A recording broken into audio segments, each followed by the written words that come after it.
America on nuclear weapons. President Obama reportedly considered changing the nation's long-standing policy on first use. Do you support the current policy? Mr. Trump, you have 2 minutes on that. Well, I have to say that, for what Secretary Clinton was saying about nuclear with Russia, she's very cavalier in the way she talks about various countries. But Russia's been expanding. They have a much newer capability than we do. We have not been updating from the new standpoint. I looked the other night, I was seeing B-52s. They're old enough that your father, your grandfather could be flying them. We are not keeping up with other countries. I would like everybody to end it, just get rid of it, but I would certainly not do first strike. I think that once the nuclear alternative happens, it's over.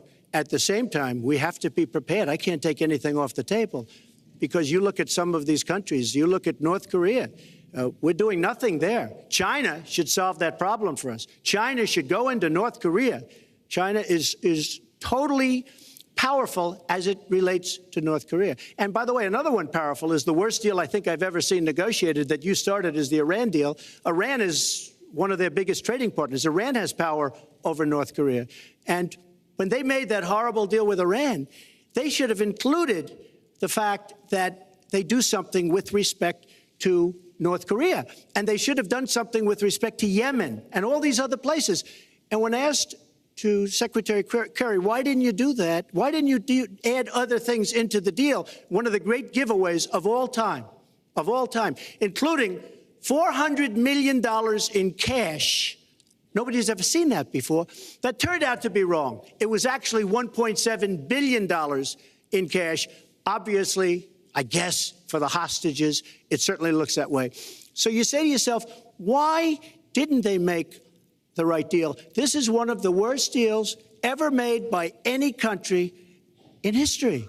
The deal with Iran will lead to nuclear problems. All they have to do is sit back 10 years, and they don't have to do much, and they're going to end up getting nuclear. I met with Bibi Netanyahu the other day. Believe me, he is not a happy camper. All right. Mrs. Clinton, Secretary Clinton, you have 2 minutes. Let me start by saying words matter. Words matter when you run for president, and they really matter when you are president.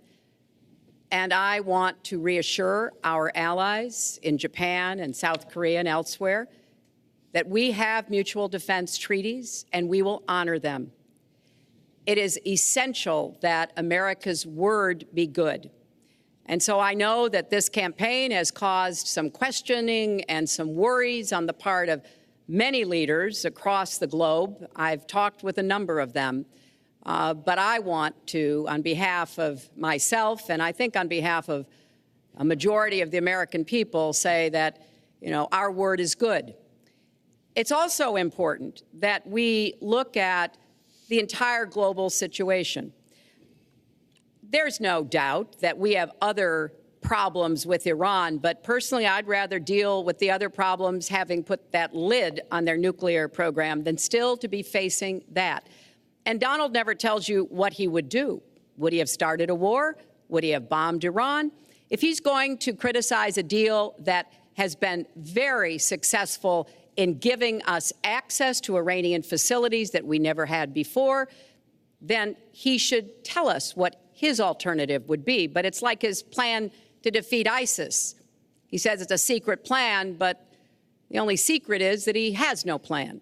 So we need to be more precise in how we talk about these issues. People around the world follow our presidential campaigns so closely, trying to get hints about what we will do. Can they rely on us? Are we going to lead the world with strength and in accordance with our values? That's what I intend to do. I intend to be a leader of our country that people can count on, both here at home and around the world, to make decisions that will further peace and prosperity, but also stand up to bullies, whether they're abroad or at home. We cannot let those who would try to destabilize the world, to interfere with American interests and security, to be given any opportunities at all. Is expired. Mr. Trump.